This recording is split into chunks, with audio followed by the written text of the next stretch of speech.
just as I was settling into my favorite armchair with a cup of herbal tea, the kind that soothes the nerves after a long day. It was my daughter, Elena, her voice carrying that all too familiar mix of urgency and entitlement. "Mom, we really need you tonight. The babysitter flaked out at the last minute, and Mark has this crucial dinner meeting with his boss.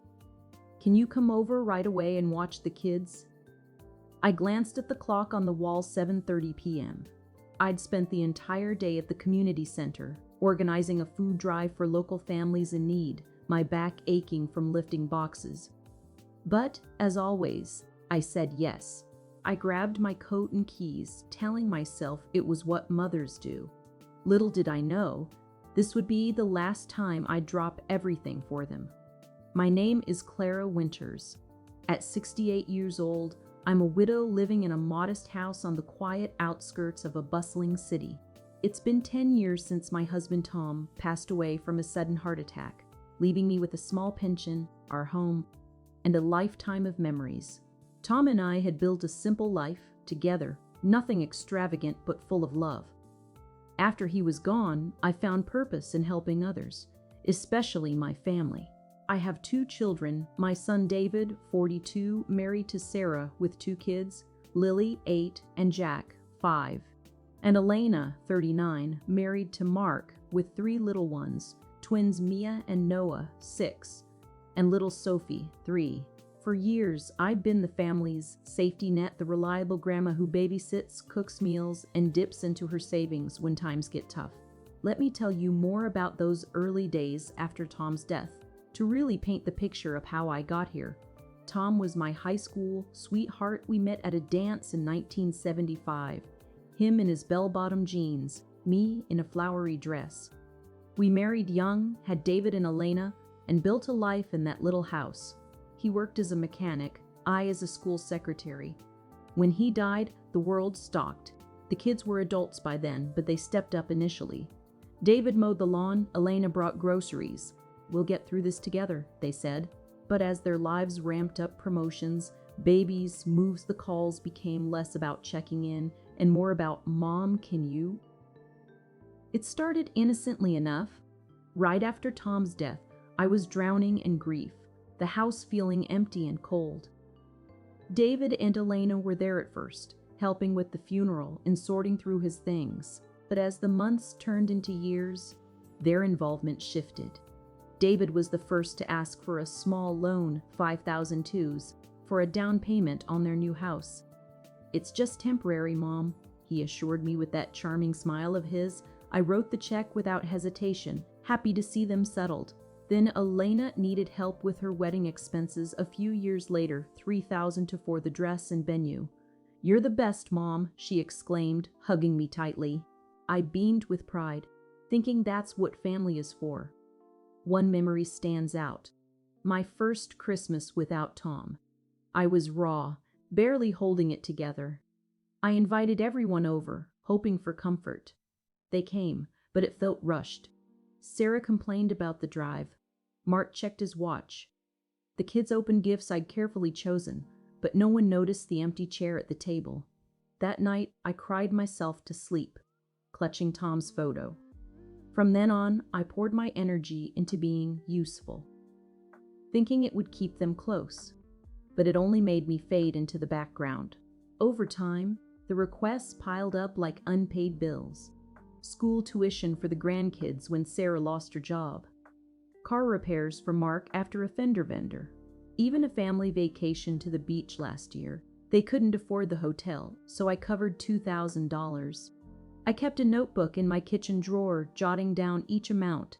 When I added it up one rainy afternoon, it totaled over $50,000.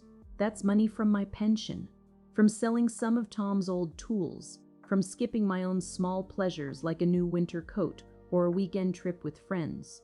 But it wasn't just the money that drained me. It was my time and energy.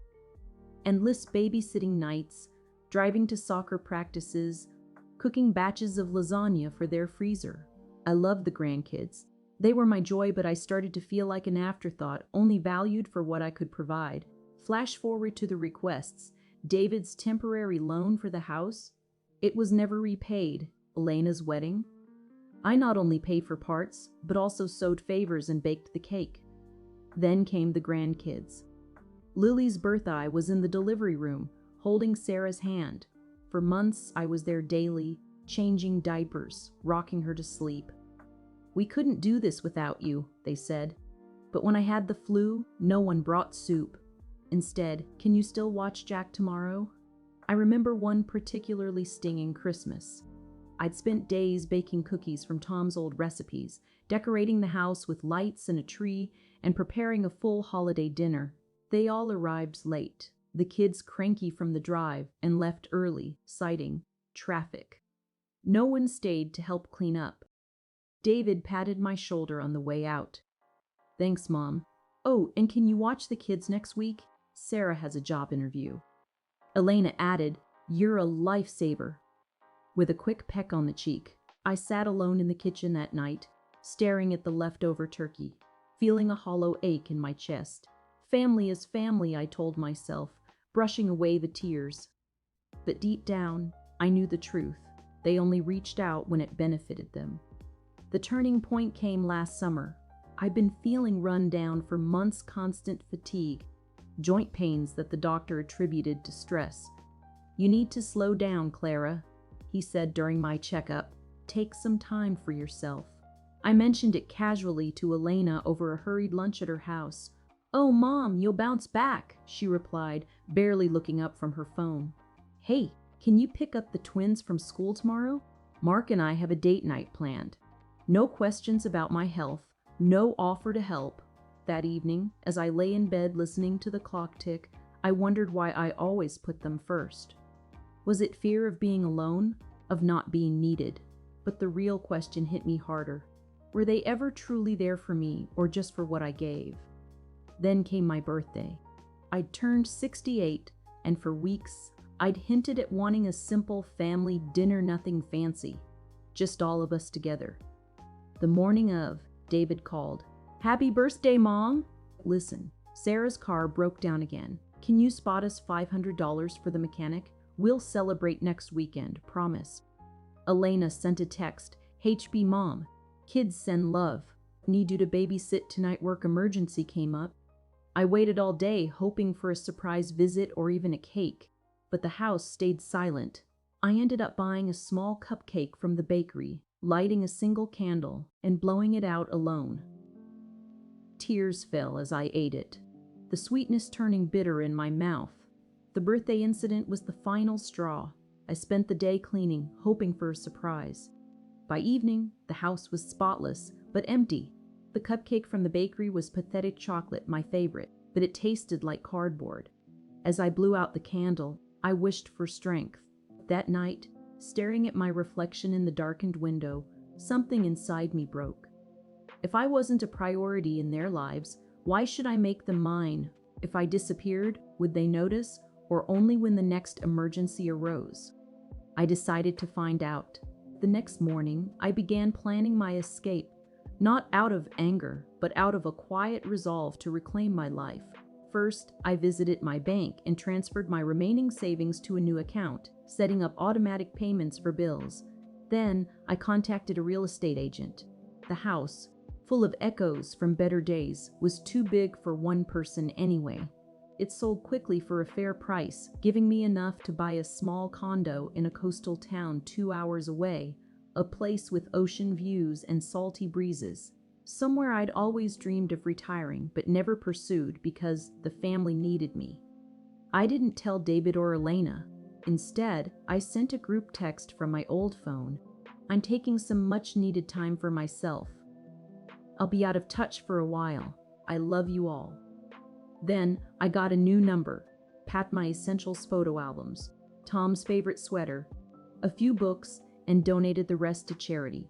Planning the disappearance was like a secret adventure. I researched condos online, choosing one with a balcony overlooking the sea. The agent was kind. This place is perfect for a fresh start. Packing, I sifted through boxes. Tom's letters, the kids' old report cards. I kept the treasures, donated the rest.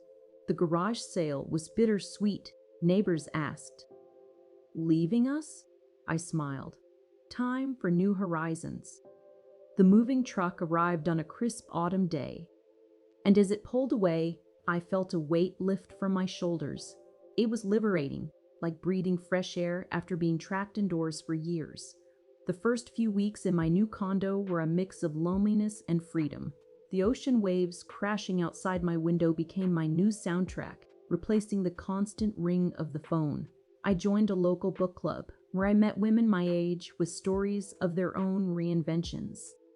I started yoga classes on the beach at sunrise, feeling my body strengthen with each pose.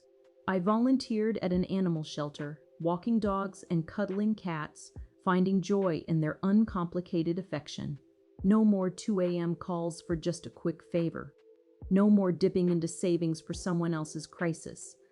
But the guilt crept in at night. Was I abandoning them? Had I been too harsh? I reminded myself I'd given everything for years. Now it was my turn. In yoga, I learned mindfulness, breathing through pain, physical and emotional. It helped heal the hurt. My paintings sell at local galleries. Small income, big satisfaction. Clara Winters, artist. Who knew? Family holidays are balanced now. We rotate hosting. No more me doing everything.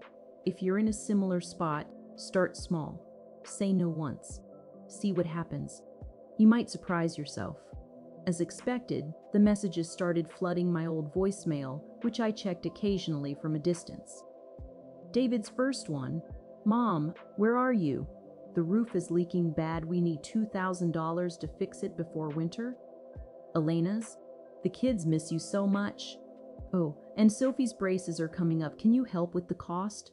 Not a single, "Are you okay?" or "We worry about you," just demands. Through a mutual friend who still lived in my old neighborhood, I heard the updates. David had lost his job in a company downsizing, forcing them to downsize their home. Elena and Mark were arguing more, stressed about finances. They grumbled about my sudden selfishness to anyone who would listen, but they didn't file a missing person report or hire a detective. They assumed I'd come back when they needed me enough. During my gone phase, I uncovered family secrets.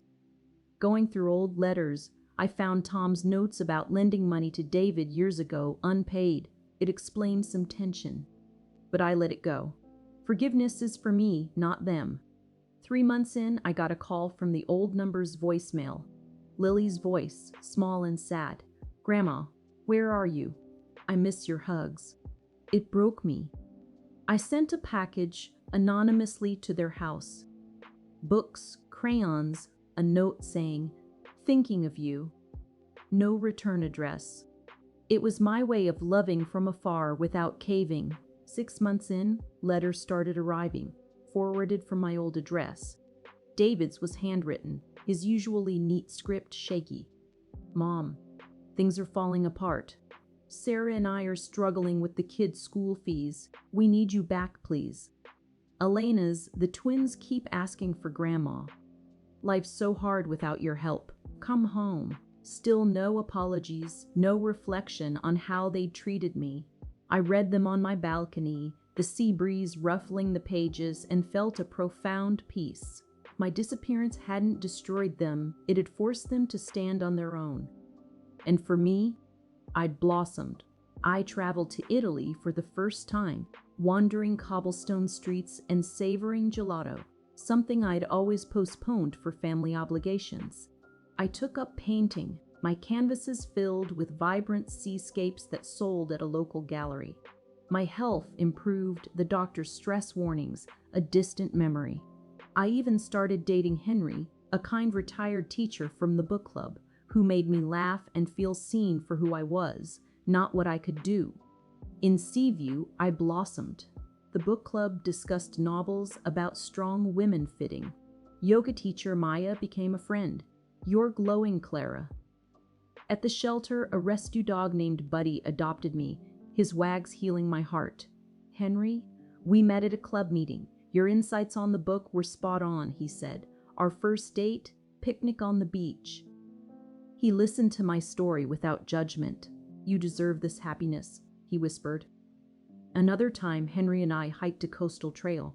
What if they never change? I asked. He squeezed my hand. Then you still won your life. He shared his story, distant kids, similar disappearance. It worked. They came around. The family's evolution was slow. After the desperate letters, silence. Then, through the friend, news. David joined a support group for unemployed parents, found a steady job as a manager. Elena cut back work hours, focused on family. They realized my absence highlighted their dependencies. David's divorce from Sarah was a shock, learned via email. She left because I was too stressed. But your absence made me see I relied on you too much. He remarried a kind woman, Tina, who encourages independence. Elena fixed her marriage. Counseling taught us gratitude. We host dinners now, your recipes. Eventually, after a year, I reached out on my terms. An email from my new address. I'm well and happy.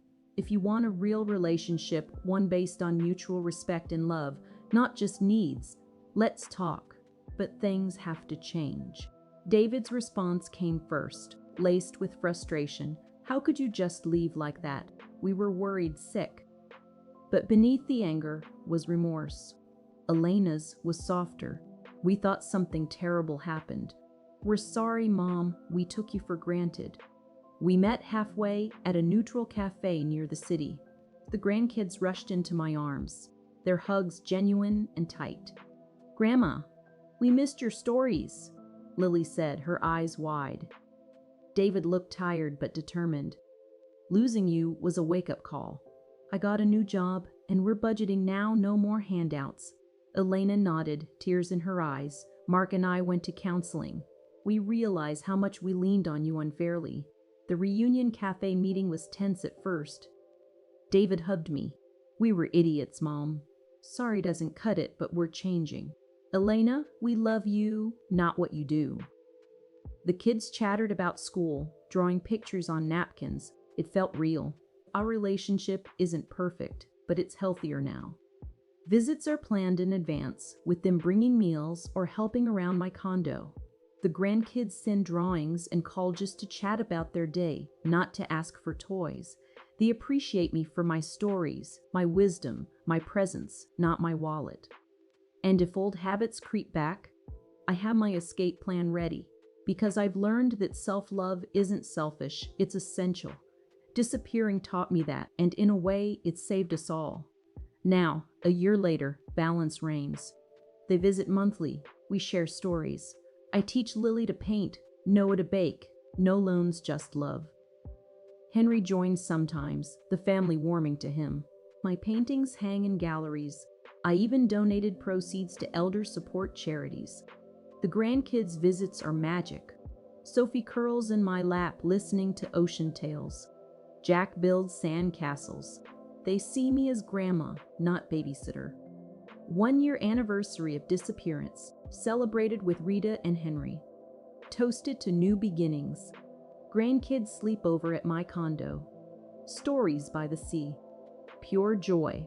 David's new job. Stable. Thanks for the push, Mom. Elena's gratitude. We love you for you. Final thought. Disappearing saved us all. Looking back, disappearing was my rebirth. If you're reading this and feeling used, know this. You have the power to change your story. Step away, find your sea, and watch the waves bring you peace. Reflection. Life's too short for one-sided love. Disappearing taught that. Now I'm whole. If this story resonates with you, perhaps you felt invisible in your own family. Remember, it's never too late to step into the light and live for yourself. Sometimes, the best way to be truly seen is to walk away first. Clara didn't disappear out of spite. She disappeared to remember who she was. For years, she mistook sacrifice for love, mistook exhaustion for devotion, mistook being needed for being valued.